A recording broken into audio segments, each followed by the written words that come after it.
தவறாம இந்த Korean டிராமாக்கான 6th episode தான் பார்க்க போறோம். அதுக்கு முன்னே இன்னும் நம்ம சேனலுக்கு சப்ஸ்கிரைப் பண்ணாதவங்க சப்ஸ்கிரைப் பண்ணிக்கோங்க. ஓகே, இப்போ நாம இன்னைக்கான எபிசோட்குள்ள போகலாம். இந்த எபிசோட்கான ஓப்பனிங் சீன்ல ஓரளவுக்கு நம்ம ஹீரோவோட அந்த சாம்டாம் ஹெவனை பத்தி தெரிஞ்சுக்கிட்டு நம்ம ஹீரோயின் கஸ்டமர்ஸை ரிசீவ் பண்றதுக்காக ரிசப்ஷன்ல வெயிட் பண்ணிட்டு இருக்கும்போது, நீங்க இங்க புதுசா வேலைக்கு சேர்ந்திருக்கீங்களான்னு ஒருத்தர் கேட்க, புதுசுதான் பட் ரொம்பவே ஸ்மார்ட், என் கூட வாங்கன்னு இன்வைட் பண்றா. ஆனா நம்ம ஹீரோ இன்னும் நீ கத்துக்க வேண்டியது நிறையவே இருக்குன்னு சொல்லி கூட்டிட்டு போயிடுறாரு. இதை பார்த்துடுற அவரோட ஃபியான்சே என்ன எப்ப பார்த்தாலும் இவங்க ரெண்டு பேரும் ஜோடியா சுத்திட்டு இருக்காங்கன்னு சந்தேகப்படவும், இல்ல மேடம் இப்பதான் அந்த பொண்ணு வேலைக்கு சேர்ந்திருக்கா, அதனாலதான் பாஸ் அவளுக்கு நிறைய விஷயங்களை கத்து கொடுக்கறதுக்காக அழைச்சிட்டு போறாருன்னு எம்ப்ளாயி சொல்லிடுறாங்க. இங்க நம்ம ஹீரோயினை லாண்ட்ரி ரூமுக்கு அழைச்சிட்டு வந்த நம்ம ஹீரோ இப்படிதான் துணி துவைக்கணும்னு சொல்லி துவைச்சு காட்டவும், ஹீரோயின் சும்மா இல்லாம, பாஸ் என்ன நீங்க ரொம்ப ப்ரொஃபஷனலா இருக்கீங்க, நீங்க துவைக்கிற துணியெல்லாம் பார்த்தா கண்ணாடி மாதிரி பல இருக்கு, இதுக்கு முன்ன ஸ்பெஷலா எங்கேயாவது ட்ரைனிங் எடுத்தீங்களான்னு கேட்கவும், உனக்கு வாய் ரொம்ப அதிகம் தான், சரி இந்தா புடி, இந்த கூடையில இருக்க எல்லா துணியையும் துவைக்கிறது மட்டும் இல்லாம நான் துவைச்சு வச்சிருக்கிறதையும் திரும்ப துவைச்சி மாடியில போய் எல்லாத்தையும் காய போட்டுவான்னு சொல்லிட்டு ஹீரோ கிளம்பிடுறான். நாம கொஞ்சம் அடக்கி வாசிச்சிருக்கலாமோன்னு சொல்லி ஹீரோயின் பயங்கரமா ஃபீல் பண்ணிட்டு இருக்கும்போது, இங்கதான் இருக்கியா நீ, நான் உன்கிட்ட ஒரு விஷயத்த பத்தி கேட்கணுமே, நீங்க பணக்கார பையனா பார்த்து லவ் பண்ணி கல்யாணம் பண்ணிக்கிட்டு வாழ்க்கையில செட்டில் ஆகிறதுக்காக தான் வேலைக்கு வந்திருக்கேன்னு நான் கேள்விப்பட்டேன், அது உண்மையானு ஃபியான்சே கேட்க, பாருங்களேன் ரூமர்ஸ்லாம் எவ்வளோ வேகமா ஸ்ப்ரெட் ஆகுதுன்னு சொல்லி ஹீரோயின் சமாளிக்கிறா. உனக்கு அந்த மாதிரி ஏதாவது ஆசை இருந்தா நீ வர வேண்டிய இடம் இது இல்ல வேற ஒண்ணுன்னு ஃபியான்சே எதையோ பத்தி சொல்றா. அது என்னங்கறத நாம அப்புறம் பார்க்கலாம். கட் பண்ணா நம்ம ஹீரோ சொன்ன மாதிரி எல்லா துணிகளையும் துவைச்சி மாடியில காய வச்சிட்டு இருக்கச்ச ரிலாக்ஸேஷனுக்காக பிளேலிஸ்ட் ஆன் பண்ணி ஹீரோயின் பாட்டு கேட்டுட்டு இருக்கும்போது ஒரு கியூட்டான அழகான ரொமான்டிக் சாங் பிளே ஆகவும் தன்னை மறந்து பயங்கரமா வைப் பண்ண ஆரம்பிச்சிடுறாங்க. இதை பார்த்துட்டு அப்படி என்ன பாட்டு கேட்டு இவ என்ஜாய் பண்றாங்கிறத தெரிஞ்சுக்கிறதுக்காக கியூரியாசிட்டியில நம்ம ஹீரோ ஹெட்ஃபோன் எடுத்து காதுல வச்சுக்கிறாரு. ரொம்பவே பிளசண்டான ஒரு ரொமான்டிக் சாங் பிளே ஆகவும் ரெண்டு பேரும் ஒருத்தர் மெய் மறந்து பாக்குறாங்க. பட் திடீர்னு நம்ம ஹீரோயின் ஃப்ரெண்டு ஒரு ஆடியோ ரிலீஸ் பண்ணாங்கல்ல, கொஞ்சம் இந்த மார்னிங் சவுண்ட்லாம் வச்சு, அது பிளே ஆகிறதுனால பயங்கரமா அக்கோல்ட் ஆகிடுற ஹீரோ, சே என்ன பொண்ணு இவளாம் பட்ட பகல்ல இப்படி ஒரு சாங்க கேட்கறான்னு சொல்லி ஹீரோயினை தப்பா நினைச்சுக்கிறான். ஐயோ நீங்க நினைக்கிற மாதிரி இல்லைன்னு சொல்லிட்டு ஹீரோயின் அந்த ஹெட்ஃபோன் எடுக்க போறச்ச ஸ்லிப் ஆகி ஹீரோ மேலேயே விழுந்துடுறாங்க. ரெண்டு பேருக்குமே என்ன பேசுறது எப்படி ரியாக்ட் பண்றதுன்னே தெரியல, அவ்வளோ எம்பாரஸ்ட் ஆகிடுறாங்க.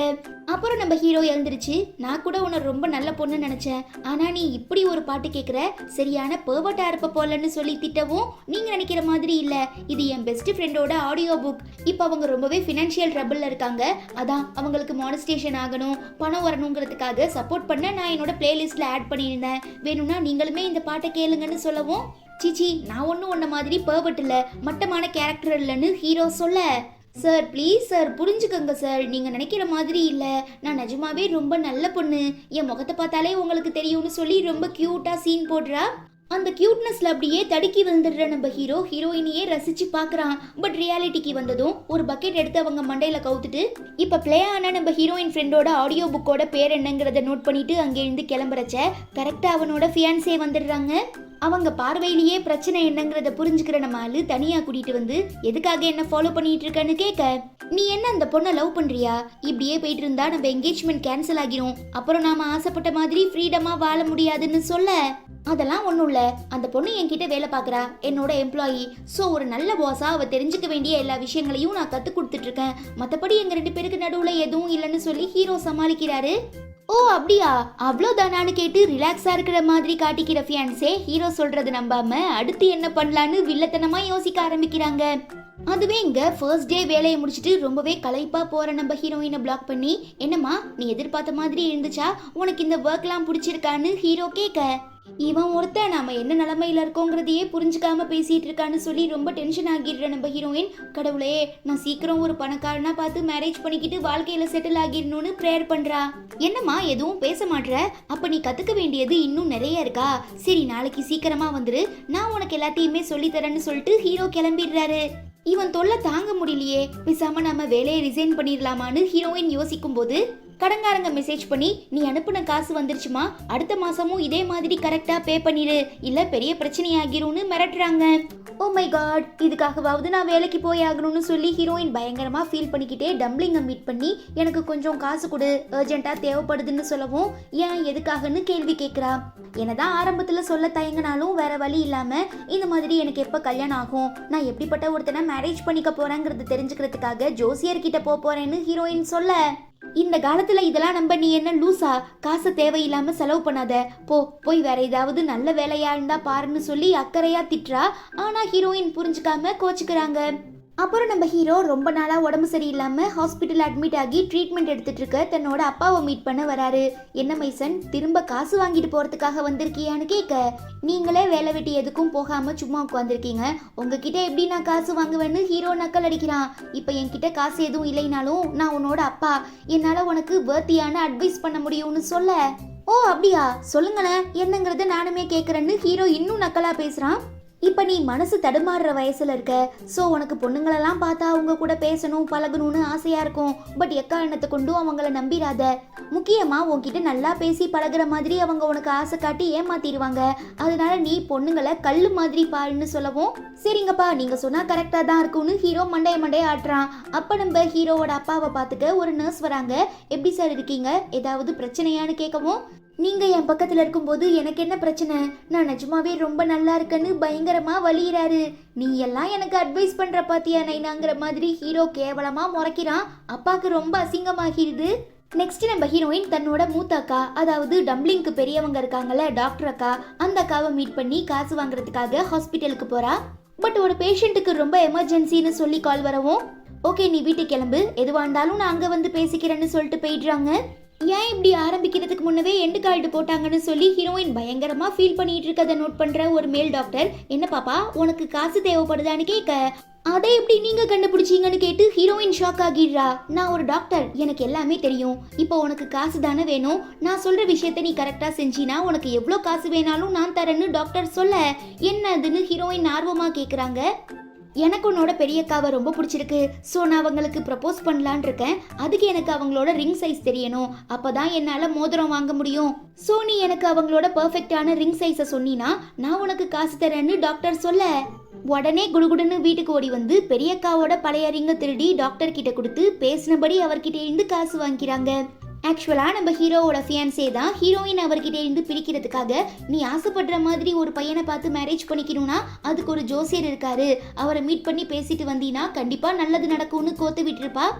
இப்போ அதுக்காக தான் நம்ம ஹீரோயின் காசு ரெடி பண்ணி எடுத்துக்கிட்டு அந்த ஜோசியக்காரரை பார்க்க போகிறாங்க. வா மகளே, உனக்கு என்ன வேணும்னு சாமியார் கேட்க, நான் ஒரு பெரிய பணக்கார பையனை லவ் பண்ணணும், அவன் என் மேலே இருக்கிற காதலில் உருகி என்னை உண்மையாக உயிருக்குயிராக நேசிக்கணும், கடைசி வரை அந்த காதல் குறையாம என்னை மேரேஜ் பண்ணிக்கிட்டு நாங்கள் 2 பேரும் சந்தோஷமா வாழணும், முக்கியமாக நான் லைஃப்ல செட்டில் ஆகணும்னு சொல்ல, ஓ அப்படியா, எல்லாருக்குமே பொதுவான ஆசை தான், அதுக்கு ஒரு வழி இருக்குன்னு சொல்லி சாமியார் ஏதோ சொல்ல ஆரம்பிக்கிறாங்க.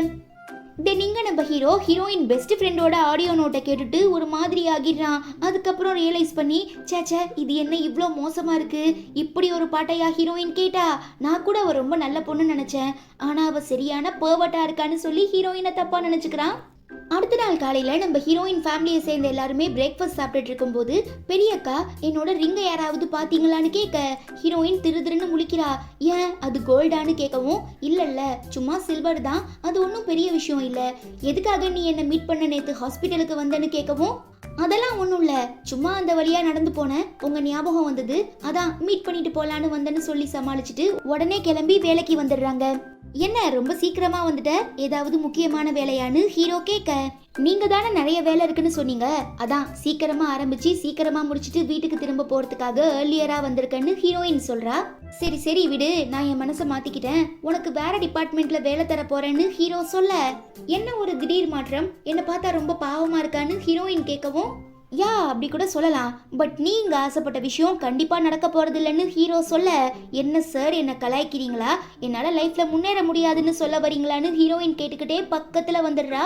நம்ம ஆளுக்கு ஒரு மாதிரி ஆகிடுது, ஹீரோயினையே பார்க்குறான். பட் அப்போ கரெக்டாக ஹீரோயின் ஃப்ரெண்ட் ஆடியோ நோட்டில் வந்த மார்னிங் சவுண்டு ஞாபகம் வரவும், சிச்சி தள்ளிப்போ என் பக்கத்தில் வராதுன்னு சொல்ல, ஏன் என்னாச்சு, எதுக்காக இப்படி என்ன அருவருப்பா பார்க்குறீங்கன்னு ஹீரோயின் கேட்க, உன் தலையில இருந்து ஒரு கெட்ட நாத்தம் வருது, என்னால அதை தாங்கிக்க முடியல, தயவு செஞ்சு இதுக்கப்புறம் என் பக்கத்துல வராதுன்னு சொல்லி சமாளிச்சுட்டு ஹீரோ எஸ்கேப் ஆகிடுறாரு. என்ன இவன் இப்படி அசிங்கப்படுத்திட்டு போறான்னு சொல்லி ரொம்ப ஃபீல் பண்ற நம்ம ஹீரோயின் சந்தேகப்பட்டு தன்னோட தலைமுடிய மோந்து பாக்குறாங்க. பட் நாத்தம்லாம் எதுவும் வரல. ஒருவேளை நம்மள மாதிரி இருக்கிற ஏழைகள் பக்கத்துல வந்தா பணக்காரங்களுக்கு அந்த நாத்தம் தான் அடிக்கும் போல நினைச்சுக்கிட்டு பக்கத்துல இருக்கிற ஒரு பெர்ஃப்யூம் எடுத்து ஸ்ப்ரே பண்ணிக்கிறாங்க. மேனேஜர் ஒரு மாதிரி பார்க்கவும் என்கிட்ட இருந்து ஏதாவது நாத்தம் வருதான்னு கேட்க, அதெல்லாம் இல்லையே, நல்லா தான் இருக்க, ஏன் நீ இன்னைக்கு குளிக்காம வந்துட்டியான்னு கேட்டு கலாய்க்கிறாரு. போயா லூசு, நான் குளிச்சுட்டு தான் வந்திருக்கேன்னு சொல்லி நம்ம ஹீரோயின் ஒரு பேப்பர் எடுத்து எழுத ஆரம்பிக்கிறாங்க. அந்த ஜோசியர் பார்த்தோன்னா உனக்கு எப்படிப்பட்ட ஹஸ்பண்ட் வேணும், எந்த மாதிரியான வாழ்க்கை வாழ ஆசைப்படுற, உனக்கு இன்னும் என்னென்ன ஆசைகள் இருக்கோ எல்லாத்தையுமே எழுதிட்டு வான்னு சொல்லியிருப்பாரு. அதுதான் இப்போ எழுத ஆரம்பிக்கிறாங்க. அப்போ கரெக்டாக சாம்டாம் ஹெவனுக்குள்ள யாரோ வராங்க. அதே நேரம் நம்ம ஹீரோயின் எழுதிட்டு இருந்த பேப்பர் பறக்க ஆரம்பிச்சிருது. எப்படியாவது பிடிச்சிடணுங்கிறதுக்காக வேகமாக போறச்ச அந்த பேப்பர் வந்த பையன் மேலே ஒட்டிக்கவும் ஹீரோயின் அவன் மேலேயே கையை வச்சிடுறா. யாருடா அதுன்னு நிமிந்து பார்த்தா செம்ம கியூட்டா ஹேண்ட்ஸமா அழகா ஒரு பையன் நிற்கவும் ஹீரோயின் வயிற்றுக்குள்ள பட்டர்ஃப்ளைஸ் பறக்க ஆரம்பிச்சிருது. ஆஹா, ஜோசியக்காரரை பார்த்த அடுத்த நாளே நமக்கு இப்படி ஒரு அற்புதம் நடக்குதே. அப்ப இவன் தான் நம்மளோட இளவரசன் போல. ஆளு பாக்குறதுக்கு செம்ம கியூட்டா இருக்கான். வாவ், என்ன ஒரு அழகான புன்னகை. நான் ஆசைப்பட்ட மாதிரி ஹைட்டு, வெயிட்டு, ஒயிட்டு, ஏன் 6 பேக்லாம் கூட இருக்கு. இப்படி ஒருத்தன் கிடைக்க நான் கொடுத்து வச்சிருக்கணும். நான் வாழ்க்கையில செட்டில் ஆக போறேன், சாதிக்க போறேன்னு சொல்லி ஹீரோயின் ரொம்ப சந்தோஷப்படுறா. இது எல்லாத்தையுமே நம்ம ஹீரோ எந்த ஒரு டென்ஷனும் இல்லாம பிளாங்கா எமோஷனலே இல்லாம பார்த்துட்டு இருக்கான். இதுக்கான காரணம் என்னங்கிறத நாம அடுத்த எபிசோட்ல தெரிஞ்சுக்கலாம். அவ்வளோதான், இப்படி ஒரு கியூட்டான இன்ட்ராக்ஷனோட இந்த எபிசோடுமே முடியுது. இந்த எபிசோடு உங்களுக்கு பிடிச்சிருந்தா மறக்காம லைக் பண்ணிட்டு நம்ம சேனல் வீடியோஸை உங்க ஃப்ரெண்ட்ஸ் அண்ட் ஃபேமிலி கூட ஷேர் பண்ணுங்க. நான் உங்க எல்லாரையும் ரொம்ப சீக்கிரமா அடுத்த எபிசோட்ல மீட் பண்றேன். And till then, it's bye from Afi and stay tuned with Spectre of Fantasy.